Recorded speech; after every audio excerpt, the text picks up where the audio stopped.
Rasul Shallallahu Alaihi Wasallam dalam satu sabdanya mengatakan, la yuldahul mu'min min juhrin marrotain. Orang mukmin itu tidak akan dipatuk ular dua kali pada lubang yang sama.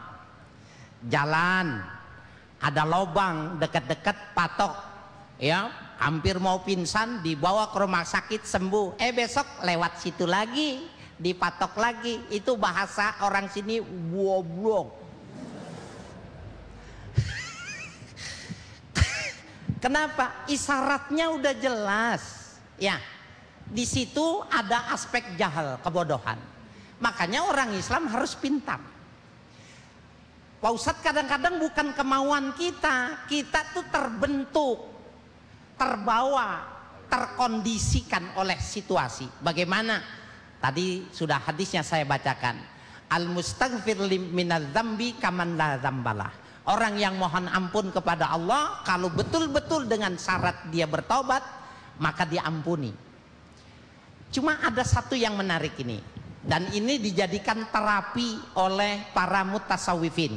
Saya ingin menyampaikan kepada hadirin hadirat para pemirsa, ini bukan syariat.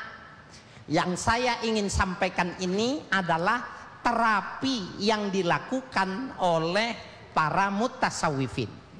Ketika turun ayat walal akhiratu khairul laka minal ula, sesungguhnya negeri akhirat itu jauh lebih bagus, minal ula ay minad dunya.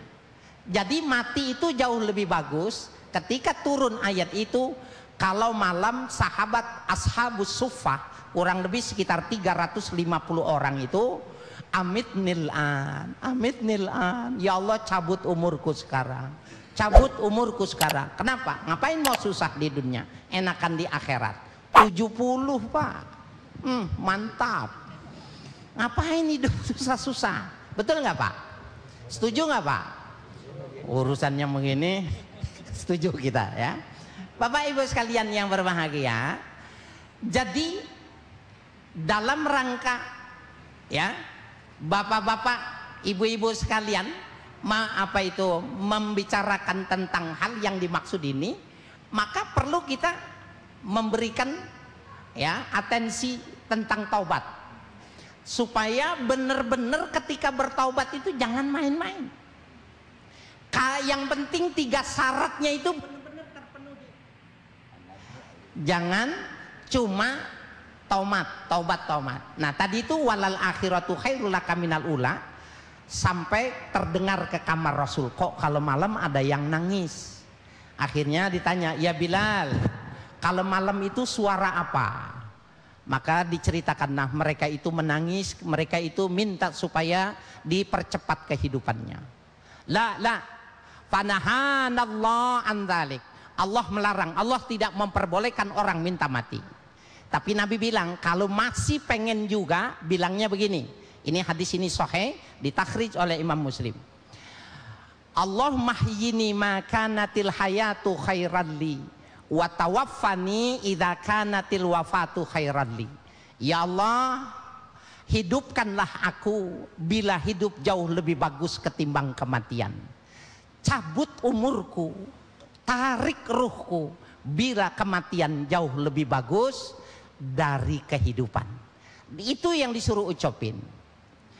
Nah ini pertanyaannya dijawab dengan ayat ini. Kalau melakukan kesalahan, taubat, melakukan lagi. Sudah dari kubangan, mandi, bersih, jatuh lagi. Mandi, bersih, jatuh lagi. Baca doa yang diajarkan oleh Nabi. Allahumma hyini ma kanatil hayatu khairalli wa tawaffani idza kanatil wafatu khairalli.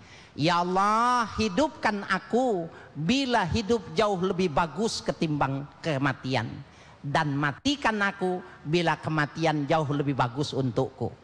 Pertanyaannya, bacanya di mana? Di masjid?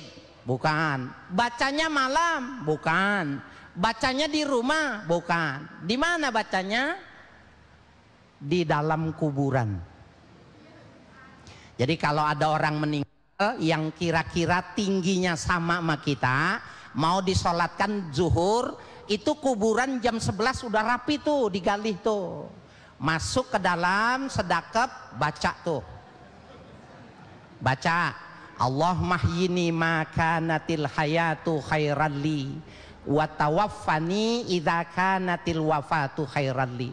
Ya Allah, hidupkan aku bisa keluar dari lubang ini bila hidup jauh lebih bagus. Cabut umurku kalau seandainya kematian jauh lebih bagus. Enak tinggal nguruk juga. Enggak ngerepotin, tinggal nguruk.